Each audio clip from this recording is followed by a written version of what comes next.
It's a beautiful sunny afternoon in Southern California when a chartered helicopter crashes into a hospital rooftop helipad. Was this pilot error or a mechanical error? Or was this truly just an accident? And who walks around with a human heart in a cooler anyway? This and more coming up on this episode of the Dr. Medic.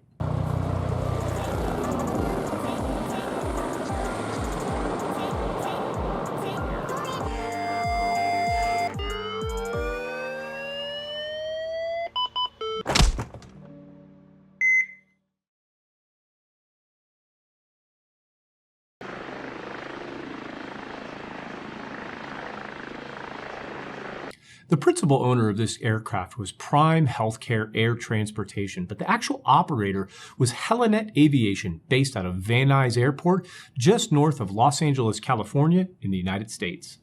And speaking of airports, I travel quite a bit, and last year had a rude awakening while traveling abroad that several of my favorite shows on Netflix, as well as a few sporting events, were not available to me because my location was being tracked through my IP address. This is when I discovered Atlas VPN, which unlocked my favorite content from all over the world. With this call to action, Atlas VPN allows me to not only search the web with safety and privacy, but also stops unwanted ads and malware and even notifies me if someone is trying to steal my data. I have definitely tried some other VPNs, only to find that they were more expensive and limited to just 1 or 2 devices. I can assure you that with Atlas VPN, you will not only get the best deal on the market, but you will also be able to protect unlimited devices with just a single subscription. So my call to action for you is to grab this deal quickly, because now Atlas VPN Premium is just $1.83 a month, plus 3 months for free with a 30-day money-back guarantee. Protect your privacy and get the many benefits of Atlas VPN for this ridiculously low price. And the best part is that after I started actually using Atlas VPN, I realized that certain merchants like Netflix, airlines, and even YouTube Premium will oftentimes give you better deals if they think you are located in a different location. So Atlas basically pays for itself while also protecting you against scammers and hackers. You can get this deal by clicking in the link in the video description below or simply pointing your camera at this QR code. But make it quick, as this is a limited time offer. A big thank you to Atlas VPN for sponsoring this episode. Now let's get back to the story. So, Helipad was and still is a very diverse helicopter operator, offering services that include air ambulances, news helicopters, video production for movies and commercials, law enforcement, and even just regular charter services where just about anyone with a fat wallet can charter one of their helicopters to take someone from point A to point B, whether that be for business or entertainment or just simply for fun. They have quite the luxurious fleet, which includes a Sikorsky S-76, the Augusta 109, and the A-Star AS-350, all 3 of which have been discussed heavily on this channel before. But in this accident, the services that were actually being offered was actually not a helicopter air ambulance, but actually was a chartered flight on one of the luxury Leonardo Augusta AW109s.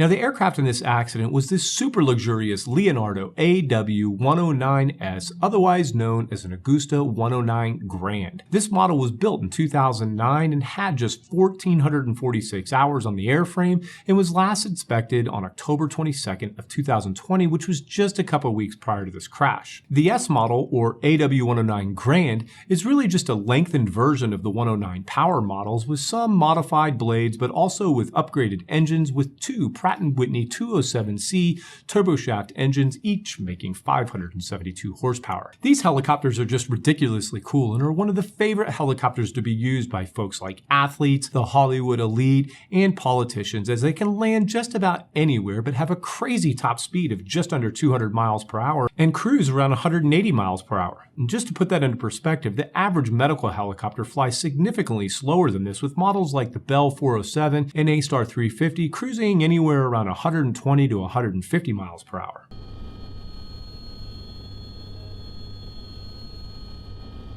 The pilot in this accident is 46-year-old Adam Ferris out of Long Beach, California. Adam was a commercial flight instructor with almost 4,600 hours of flight time, with 81 of those coming in the 109. Adam was the only crew member on board, as, like I said, this was not an air ambulance flight. This was a chartered flight. The weather was not really a factor at all here. Visual, meteorological conditions prevailed with 3,200-foot ceilings and 10 miles visibility, with 10-knot winds out of the south, and temperature was about 22 degrees Celsius with a dew point of 14 degrees.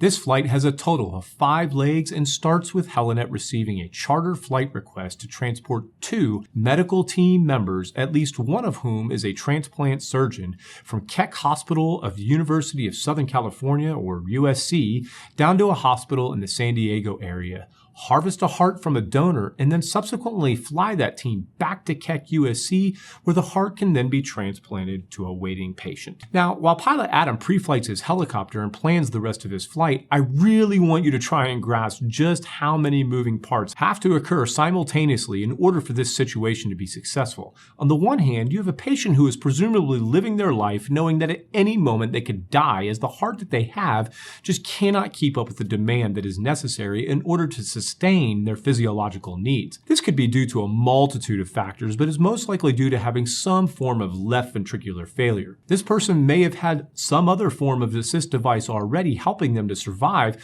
like a balloon pump or a left ventricular assist device, otherwise known as an LVAD, or maybe they even had a total artificial heart. But either way, no matter what assistance they have, they are still living a lifestyle that is drastically limited. They are on a waiting list for a heart where recipients are selected by many factors, but probably the biggest limiting factor is time and geography. The donor heart has to be close enough to the recipient where the heart would only be outside of the body for around 4 to 6 hours. This means time is absolutely one of the biggest priorities, which, as we will discuss in a later episode if you guys want, is actually very rarely the case for medical helicopter transports. Well, where does that donor heart come from? Most likely it is going to come from a trauma patient who suffered some form of traumatic brain injury, where it's possible that paramedics and nurses and doctors were able to resuscitate them, but that they suffered some form of anoxic brain injury during their trauma and resuscitation, that while the rest of the body's tissues and organs survived, the central nervous system tissue of the brain did not. Most might be surprised to know that while many cells in the body can be deprived of oxygen for quite a long time and still survive, your central nervous system cells of the brain and spinal cord can really only go 4 or 5 minutes without oxygen, and then they die and they do not regenerate. This means that someone can be sitting there in a trauma ICU with a fully functioning body and organs and literally be brain dead. These people cannot survive like this even if a family member wanted them to. There's being in a vegetative state, and then there's being brain dead. Being a vegetable, the brain is still alive, but when you're brain dead, the brain tissues are actually necrotic and dead. So within a day or so, they are going to pull the proverbial plug and the patient will die. Now, most big metropolitan areas will have some form of transplant network set up where surgeons and medical teams are basically always on call, as of course are all the potential recipients. Now, in this case, someone in the San Diego area would have suffered some form of acute illness, most likely trauma, but was declared brain dead. That same patient had at one point self-declared that they were an organ donor, and the process of finding a recipient begins. The recipient was notified and told to go to Keck USC as soon as possible to prepare for surgery and to receive their new heart. But meanwhile, the transplant team calls Helinet to charter a flight down to San Diego, which is going to take them about 45 minutes. Now, pilot Adam arrives at Keck early and picks up a flight surgeon and another transplant team member and heads toward Sharp Grossmont Hospital in El Cajon, California, which is just east of San Diego. It takes them right at 45 minutes to arrive, and pilot Adam drops off the medical team, who advise him that it will take them 1 to 2 hours to perform the surgery and harvest the heart. Pilot Adam then leaves the hospital to refuel over at Gillespie Airport, which is just a couple miles away. Now, right on time, the transplant crew is ready, and Adam quickly flies back to Sharp Grossmont Hospital, picks up the transplant team, and heads straight back to Keck USC Hospital, flying a bit more easterly than he normally would to avoid some questionable weather that was forming along the Pacific coast. Now, once back in LA, pilot Adam begins his approach to Keck USC from the southeast and does so in a bit of a steep approach, which is most likely normal for this hospital pad due to the surrounding obstructions. And at this point, the recipient of the heart is already being prepped for surgery inside Keck USC. Pilot Adam gets within 30 to 40 feet of the pad and he starts to feel a slight yaw to the right. He ends up giving full left pedal and is not getting any response from the aircraft. Just a few moments later, Pilot Adam recounts that the aircraft suddenly and very violently experienced a dramatic increase in right yaw that I instantly knew was going to be uncontrollable. The pilot stated that he knew that if he could crash the aircraft on top of the helipad, that this would be the best chance he had for him and his passengers to survive, so he immediately dumped the collective while trying to maintain his position over the pad. The helicopter crashes onto the pad while spinning to the right and rolling over to the left, eventually coming to a stop on the left side. Adam then jettisons his door and climbs out of the aircraft while someone who was on the top of the pad sprayed fire retardant all over the helicopter. Medical staff were already there to help and told Adam to lay down so they could assess him. But Adam is not really injured and asks about the status of his passengers. They tell him that both passengers have already made their way out of the aircraft and have refused medical treatment. Firefighters arrive quickly and the medical staff are still on top of the helipad anxiously awaiting whether or not the firefighters can find the heart. And after a few minutes, they actually find the heart, and it's in good shape. The firefighter hands the heart to one of the transplant team members who guards the heart with his life, and then walks toward the stairwell to head to the operating room. But after just a few steps, the poor dude trips and drops the heart on the helipad. But they pick the heart back up, run into the OR, and they successfully transplant the heart into that waiting recipient. Quick side note, did you know that the human heart beats 100% on its own without any stimulus from the brain? The cardiac cells, the pacemakers of the heart, literally built into their DNA, have this crazy little thing that we call automaticity, which means that they inherently want to beat 60 to 100 times a minute. Yes, the nervous system does make the heart beat faster or slower based on the needs of the body, but otherwise the heart beats all by itself. The heart doesn't beat during transport though while it's in the cooler because they lower its temperature, kind of like keeping a steak good in the fridge. But when they put the heart into the recipient, they warm the heart up, they might give it a little epinephrine, and then they literally just sit there and stare at the heart for a few seconds and just hope that it starts beating, and then boom, it starts beating all on its own. Craziness.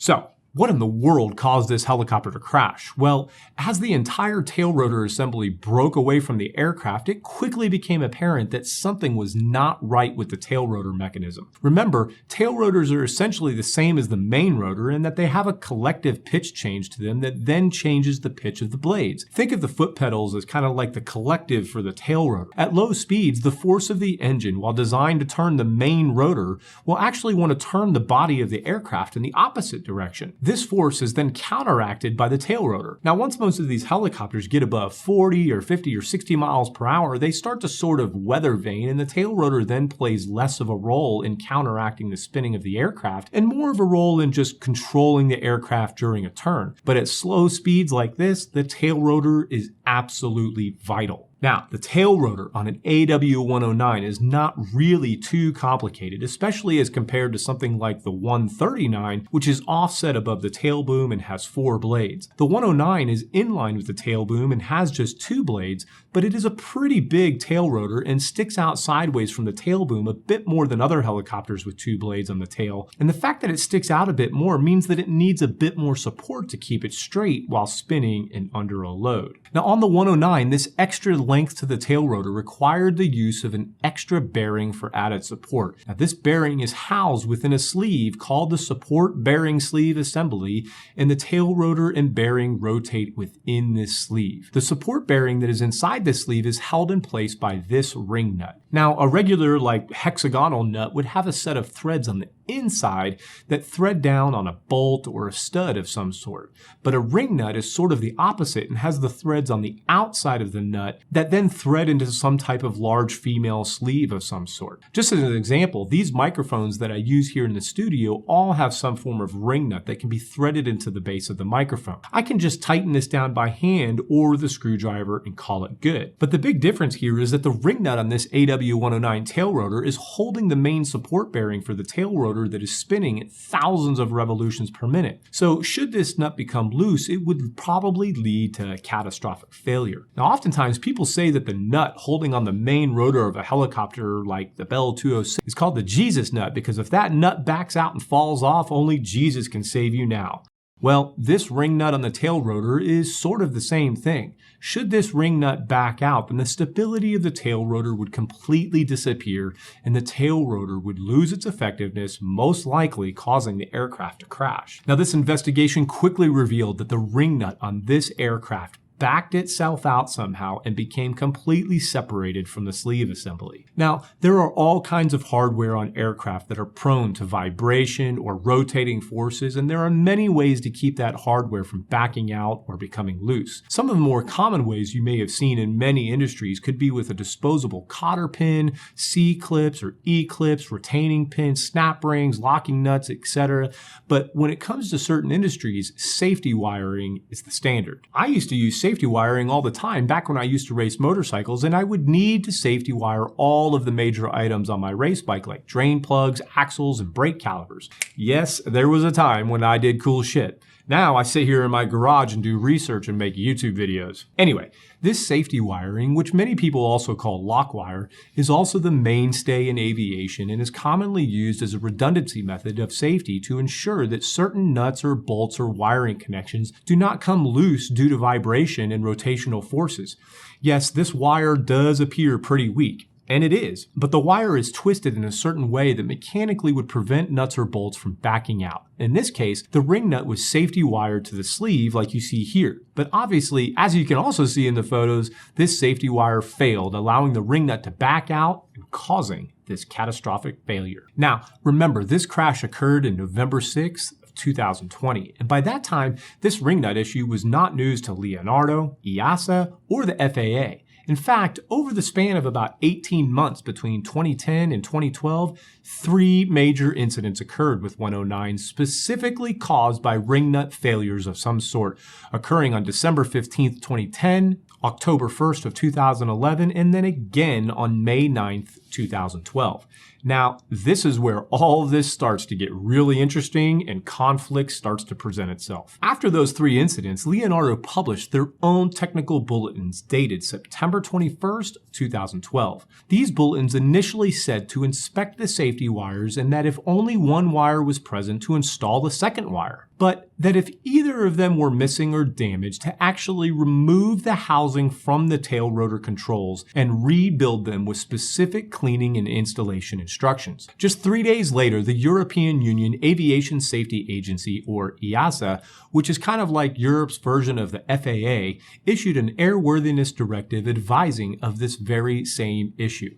Now, the corrective actions in this airworthiness directive include the same dual safety wire application, actually increasing the torque value of the nut, in other words, tightening the nut more, adding some thread lockers such as Loctite to the threads, and possibly most importantly, to improve the cleaning and greasing operation of the duplex bearing prior to reinstallation. In other words, the official terminating action, or the final step to complete this airworthiness directive, was to disassemble the tail rotor assembly and follow these very specific steps during cleaning and reinstallation. Now remember, this airworthiness directive came out in September of 2012. So, about a year and a half later, in February of 2014, the FAA also followed suit and issued their own airworthiness directive for 109s here in the United States that essentially mirrored EASA's directive, including a terminating action of disassembly and reassembly of the tail rotor assembly. But then another incident occurred on October 21st, 2014 with almost identical circumstances. And it was after this October 2014 incident that things really seemed to turn political. The FAA issued a new airworthiness directive in mid-2015 that superseded the one from February of 2014, which now states, since we issued the 2014 directive, a failure of a tail rotor duplex bearing ring nut installation occurred after the housing and slider group of the tail rotor rotating controls had been reassembled. Therefore, we are superseding the airworthiness directive from 2014 to remove the reassembly as terminating action. Now, this new airworthiness directive only requires a daily pilot check of the safety wire. That's it, nothing more. But EASA stuck with their original directive in Europe requiring the tail rotor assembly to be disassembled and reassembled. So why did the FAA do this? Well, the short answer, money. It's always money.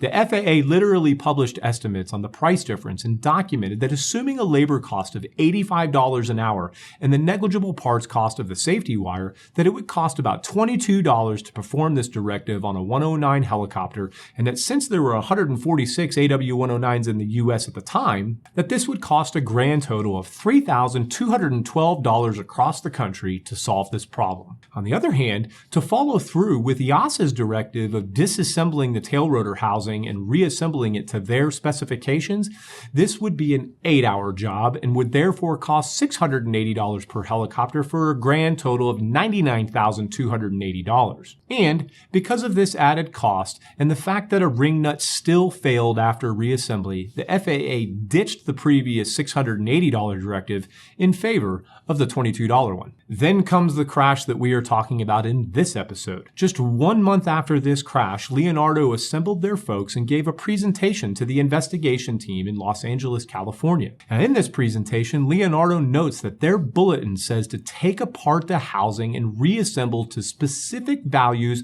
and follow specific cleaning and tightening steps. Leonardo noted that EASA says the same thing and have never changed their mind like the FAA did. Leonardo points out that the reason the reassembly is necessary is because their analysis shows that this ring nut fails due to signs of seizure on the threads or the sleeve and the ring nut, a worn footprint on the bottom surface of the ring nut, and the presence of metallic material and poor cleaning on the threaded zones. In other words, in order for this ring nut to seat properly, it must be disassembled, cleaned appropriately, have the proper amount of grease applied to the threads, have the proper amount of Loctite applied to the threads and in the proper locations, and have the sufficient torque value applied to the nut when tightening. None of which is possible by simply requiring a visual daily check of the safety wires. So, what was the NTSB's probable cause of this accident? The loss of tail rotor control due to the separation of the tail rotor duplex bearing ring nut from the thrust sleeve, which resulted in the loss of helicopter control. But I feel the NTSB could have included a contributing factor, and that contributing factor being that in order to save each operator $658, the FAA ditched the appropriate airworthiness directive in favor of a cheaper one, thereby allowing a poorly seated ring nut and bearing assembly to go unnoticed, leading to the separation of the assembly. Now, Pilot Adam and the other pilots at Helinet did everything according to the FAA and documented their daily checks appropriately, but the failure still occurred. So how do we learn and move forward from an event like this? Well, one way that you might think is for the FAA to allow public comment on airworthiness directives before they implement them, right? But they did. Well, not really. In fact, when the FAA ditched EASA's airworthiness directive in favor of the cheaper solution, they implemented it on June 24th of 2015. And then they stated that public comments must be received by August 10th, 2015, which is 6 weeks following the actual implementation of the directive in the first place. So the FAA puts out a final rule with an action of request for comments, but then states this airworthiness directive is a final rule that involves requirements affecting flight safety, and we did not provide you with notice and an opportunity to provide your comments prior to it becoming effective. So the FAA is saying that they skipped the public notice period because this is a safety issue. But the actual directives themselves show clearly that this change had nothing to do with a safety issue and was just about saving money for each operator. Now, I can certainly understand if the FAA has to issue an emergency airworthiness directive due to an immediate safety issue, but this wasn't a safety issue at all and was simply walking back a previous directive. And to make things worse, there actually was a single commenter who offered comments after the ad was published who was most likely a Leonardo representative based on what they were saying. This commenter requested two things be added to the airworthiness directive. First, for the FAA to include a statement that said that previous compliance with Leonardo's own technical bulletin would satisfy this new directive. The FAA said no, and all they really said was that they seemed to imply that their language already insinuates this. And the second request by this commenter was that the FAA include a statement that the removal, disassembly, reassembly, and reinstallation of the tail rotor housing and slider group is to be accomplished in accordance with the pertinent part of the Augusta Technical Bulletin, as this would clarify the scope and detail of work required. The FAA's response: we disagree. Why did they disagree? Because the FAA says that the Leonardo manual is just a single way to accomplish the task and that there is more than one way to complete the task than doing what Leonardo says in their own bulletin. In other words, the Leonardo commenter is trying all they can do to get the operators to at least be forced to read the Leonardo Technical Bulletin so that they can see that the issue is not just about the stupid lock wires and instead is about the process of reassembling the unit the right way. But those efforts all seem to have fallen on deaf ears. Well, what is the current situation now with the AW109 following the U.S.A. crash? Well, the configurations discussed in this video all use the ring nut to hold the duplex bearing in place. The last action plan that I could find was to retrofit all AW109s around the entire world with a far more robust support configuration that includes an actual locking system that bolts in to hold the duplex bearing in place. This newer dual lock system is very similar to how many main rotor swash plate assemblies are held in place on other helicopters. Now, as with most incidents like this, the deeper you dig, the more you find. In this case, you have a story that started out with a life lost from the organ donor in San Diego and ended with a life saved at U.S.A. But in the middle, pilot Adam and the two transplant medical team members had to suffer a catastrophic, traumatic helicopter crash that, if pilot Adam was not such a goddamn badass, could have easily ended with all three of them losing their life. And for what? To save each operator $658. As always, I appreciate you taking the time to watch. I hope I was able to earn a like and a subscription, and if you really enjoyed this video, feel free to smash that super thanks button below or visit the website to get some nerdy merch. I hope you all have a beautiful day, and I will see you on the next episode.